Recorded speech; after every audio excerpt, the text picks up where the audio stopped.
नमस्कार, आदाब दोस्तों। आप देख रहे हो न्यूज़ पायलट एमपी और मैं हूँ चीफ एडिटर नाज मोहम्मद पायलट। आज हमारा ये जो एक ख़ास मुलाकात प्रोग्राम है, इसमें हम मिला रहे हैं भारतीय स्टेट बैंक के शाखा प्रबंधक पवन कुमार शर्मा जी से। सर कैसे हो? बढ़िया बेहतरीन। सर मैं थोड़ा ये मतलब जो आजकल जो ऑनलाइन फ्रॉड चल रहा हैगा, जो भी मतलब फ्रॉड हो रहे हैं, उस संबंध में आपसे जो है इस एक ख़ास मुलाकात में सवाल करूँगा sir. Bank cyber crime fraud क्या है?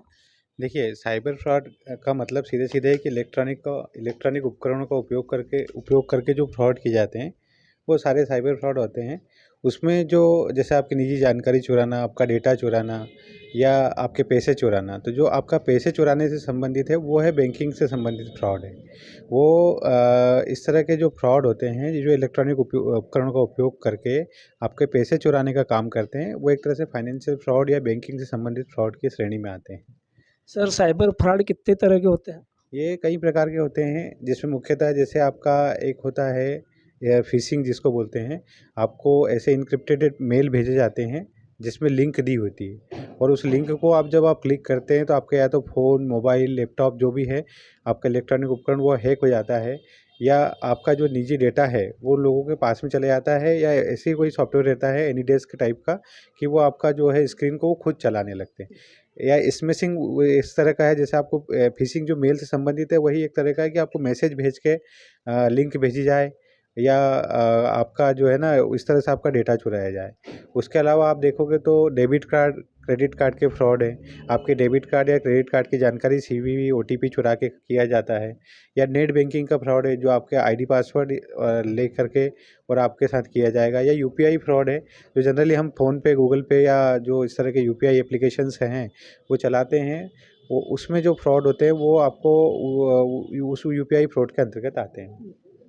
सर ई कॉमर्स साइट पर खरीदारी करते समय क्या-क्या सावधानियाँ रखनी चाहिए? देखिए, ई कॉमर्स साइट जो है, आप जब लेन-देन करते हैं तो एक सबसे मेन चीज़ का ध्यान रखें कि आप जो है ना पब्लिक वाईफ़ाई का उपयोग कम से कम करें। और अगर पब्लिक वाईफ़ाई का उपयोग भी कर रहे हैं, तो आपकी जो साइट है उसका प्रॉपर एड्रेस डालने के बाद ही उसका यूज़ करें।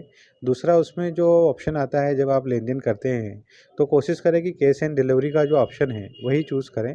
और यदि आप अपने उसमें नेट बैंकिंग से या एटीएम कार्ड से आप पेमेंट करते हैं, तो उसमें कार्ड सेविंग का ऑप्शन आता है, उसको नो कर दीजिए।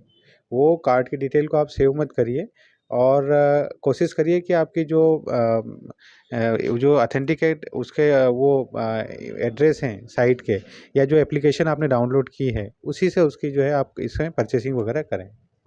और कोई फ़ोन आए और कोई बोले कि मैं बैंक के मैनेजर बोल रहा हूँ, आपका खाता या आपका एटीएम बंद हो रहा है, तो सर उसके लिए क्या किया जाए? देखिए, उसके लिए आपको तो उसका ज़्यादा बात करने की ज़रूरत नहीं है। आप उसका फ़ोन के डिस्कनेक्ट कर दिए तुरंत, और अपनी बैंक से संपर्क कर सकते हैं। हर बैंक अपने हेल्पलाइन का नंबर एटीएम कार्ड या पासबुक के पीछे दिया रहता है। आप एक चीज़ का ध्यान रखिए, अगर चौबीसों घंटे बैंक नहीं खुली रहती है, तो आप उस हेल्पलाइन का नंबर चौबीसों घंटे कर सकते हैं। उससे आपको तुरंत इसके संबंधित आपको अपने खाते से संबंधित जानकारी है रजिस्टर्ड, अगर आपका मोबाइल नंबर रजिस्टर्ड है बैंक के पास, तो आपको तो उससे तुरंत आपको सारी जानकारी मिल जाएगी कि आपका केवाईसी ड्यू है आपका, या आपको जो है इस तरह की ज़रूरत भी है कि अपडेट कराने की नहीं है। वैसे जनरली ऐसा ऐसा बैंक ऐसा फ़ोन नहीं करती है। वो केवाईसी संबंधित है तो आपको नोटिस हम सेंड करते हैं, या फिर आपको अगर कहीं बैंक से अगर कोई कॉल भी करेगा तो वो बैंक आने के लिए बोलेगा।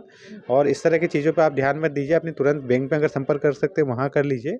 आप अपना जो हेल्पलाइन नंबर है उस पे संपर्क कर लीजिए, और इस तरह के आदमी को कोई रिस्पॉन्ड करने की या कोई जानकारी देने की ज़रूरत नहीं है। सर ये मनी म्यूल्स अकाउंट क्या है? हाँ, एक जो अभी मेन जो अभी अपन ये तो समझ गए हैं काफ़ी कुछ कि यूपीआई में कैसे फ्रॉड होता है। जैसे वो रिफ़ंड कुछ अपने को आना है, तो रिफ़ंड का नाम से धोखाधड़ी कर लेता है। यहाँ पे किसान सम्मान निधि के लोगों को पैसे कहीं रुके रहते हैं, तो वो उस नाम से कि आपके पैसे आना है, आप ये कर दीजिए, ये लिंक है, ऐसा-वैसा करके फ्रॉड कर लेते हैं। इवन जो डिलीवरी के पैसे आना होते हैं, उनमें भी कई सारे फ्रॉड कर लेते हैं कि आपका हम वहाँ महिला बाल विकास यहाँ से बोल रहे हैं और आपको ये प्रोसेस करना है, आपका पैसा डल जाएगा, और वो फ्रॉड हो जाता है। ये तो अब हम समझ गए कि काफ़ी कुछ फ्रॉड इस तरह के होते हैं। लेकिन ये नई चीज़ है कि हम क्या हो रहा है कि हम कई बार अनजाने में या अनजाने दोनों तरह से हम ये मनी म्यूल अकाउंट जो है उसका हिस्सा बन रहे हैं। मनी म्यूल अकाउंट वो है जैसे आपके साथ फ्रॉड किया, अब आपका फ्रॉड करने के बाद आपका पैसा कहीं न कहीं तो पार्क होगा। अब वो कहाँ पार्क हो, तो फ्रॉडुलेंट क्या करते हैं कि या तो उसको जान के अनजाने में झांसे में लेते हैं कि हम आपके खाते में पैसे डलवा रहे हैं और आप कुछ अमाउंट काट के हमको वापस कर दीजिए। और हम क्या सोचते हैं कि यार हमारा पैसा तो कुछ जा नहीं रहा है, इसमें तो पैसा आ रहा है, तो मुझे इसमें क्या टेंशन लेने की ज़रूरत है, भाई मेरे खाते में तो ज़ीरो बैलेंस है, ये क्या करेगा मेरा। तो हम तुरंत उसको सब जानकारी दे देते हैं, हमने एटीएम के नंबर, पासवर्ड वगैरह दे देते हैं, तो वो इंटरनेट बैंकिंग के उसकी आईडी बना के उसमें लेन-देन करता रहता है। वो कई जगह से फ्रॉड करता है, आपके खाते में पैसे पार करता है, फिर वहाँ से दूसरी जगह पार करके पैसा निकाल लेता है। लेकिन अल्टीमेटली हम भी उसके वो विक्टिम बन जाते हैं। हम एक तरह से विक्टिम होते हैं, लेकिन हम उसके अपराध में शामिल हो जाते हैं। तो हमें ध्यान रखना है कि कोई भी अगर राह चलता आदमी बोलेगा कि यार मैं बहुत अर्जेंसी में हूँ और मैं आपके खाते में कहीं से फ़ोन पे करवा देता हूँ या गूगल पे या जो भी उसका पेमेंट एप्लीकेशन पेटीएम वगैरह जो भी, मैं आपके खाते में पैसे डलवा देता हूँ और आप मुझे कुछ अमाउंट काट के दे दीजिए। तो हम 2 तरह से सोचते हैं, एक तो हम कि यार भला हो जाएगा, दूसरा ये कि कुछ मेरे भी पैसे बच जाएँगे। लेकिन वो कहीं से फ्रॉड करके आपके खाते में डलवा देगा, आप उसको निकाल के दे देंगे, बाद में साइबर क्राइम का आपके खाते में होल्ड लग जाएगा और आपको जो उसके जो परिणाम हैं, जो उसका प्रोसीडिंग है उस केस की, उसमें सम्मिलित होके आपको अपने आप पक्ष रखना पड़ेगा आगे जाके। अभी तुरंत नहीं होता, वो धीरे-धीरे ये प्रोसेस में आते हैं। तो ये परेशानी हमको आगे झेलनी पड़ सकती है। तो ध्यान रखिए, आप सुरक्षित खुद भी रहिए, दूसरों को भी सुरक्षा दीजिए। दूसरों को सुरक्षा ऐसे देंगे कि हम इन लोगों के जो अपराध है उसकी हिस्सेदारी नहीं बने, हम मनी म्यूल अकाउंट का हिस्सा नहीं बने।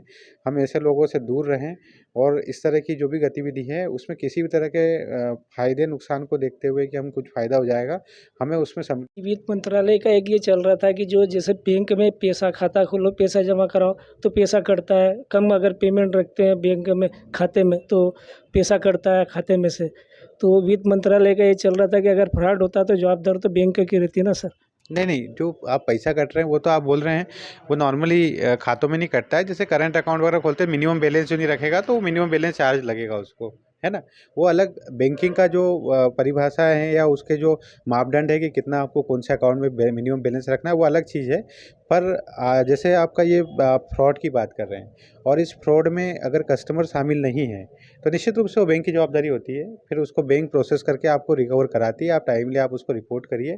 साइबर क्राइम की साइट है cybercrime.gov.in और उसका 1930 उसका ये हेल्प नंबर है, national cyber crime help number है।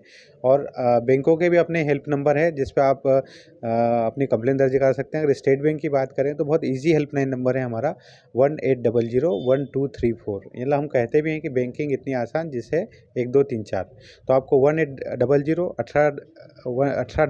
1234 ये हमारा नंबर है। आप गूगल से सर्च मत करिए कभी भी हेल्पलाइन नंबर, क्योंकि वहाँ पे कई फ्रॉडुलेंट अपने नंबर डाल के रखते हैं और वो नंबर आ जाते हैं और हम उनके झांसे में आ जाते हैं। किसी भी तरह के बैंकिंग के हो, आपके हॉस्पिटल के हो या कहीं के भी हो, आपको जो हेल्पलाइन नंबर है वो ऑथेंटिक साइट से लो, आप जहाँ लॉगिन करो, या फिर आपकी जो पासबुक एटीएम है उसके पीछे और वो प्रिंट रहते हैं वहाँ से लीजिए।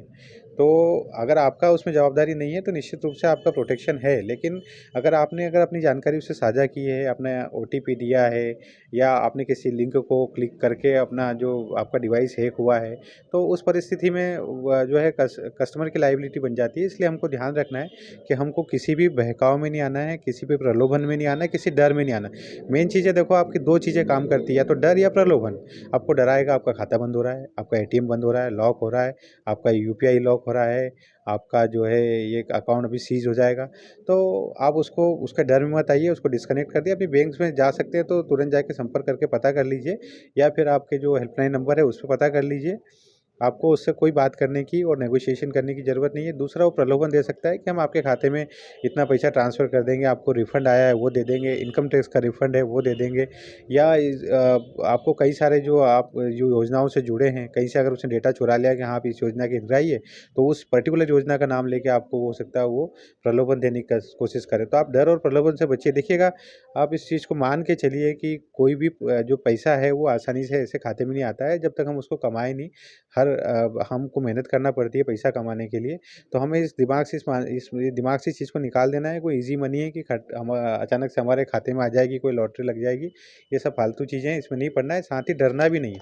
अगर हमारे अकाउंट में बैलेंस है, तो हमारा हार्ड अर्न मनी है, हमने उसको मेहनत से कमाया है, तो हमें किसी भी डर में नहीं आना है। किसी भी तरह के उसके जो वो धमकियाँ हैं या गीदड़ भभकिया जो देता है वो फ्रॉडुलेंट, उसमें नहीं पड़ना है। ये थे पवन कुमार शर्मा राजपुर, भारतीय स्टेट बैंक के ब्रांच मैनेजर, जो हमारे दर्शकों को बता रहे थे कि ऑनलाइन फ्रॉड जो हो रहे हैं, और इसलिए हमने इनसे एक खास मुलाकात में आज ये बात रखी कि ऑनलाइन फ्रॉड से बचने के लिए क्या करें, तो हमारे दर्शकों को बता रहे हैं। जय हिंद, जय भारत।